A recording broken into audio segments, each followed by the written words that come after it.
igama uSiwe Sibongo kakhulu.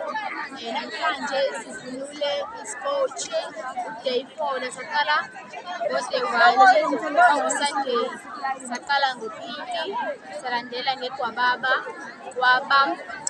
bese kwaba isikotshi namhlanje, bese kuthi-ke kusasa-ke sivunula ilo insepho. Ngiyabonga. Suka kule ndawo? Ngisuka eBuanathi Thempeli kwaMashu ngaphansi komshumeli uGesi nomkhokheli uMamJikile. Amakhaya kephi? Amakhaya ami aseNkandla, eMandaba. eMandaba. Yebo. Uzizwa njani namhlanje?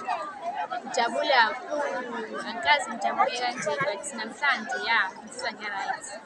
Alright, umbuzo wokugcina ukuthi ingaki imvunulo yenu seyiyonke imvunulo yamakhosazana? Imvunulo yethu siyonke iyi-7 yamakhosazana. U-7? Yebo.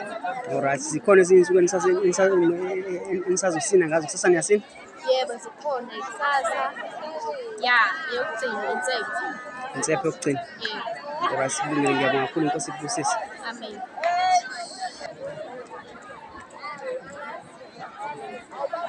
Ube ingani isizwe?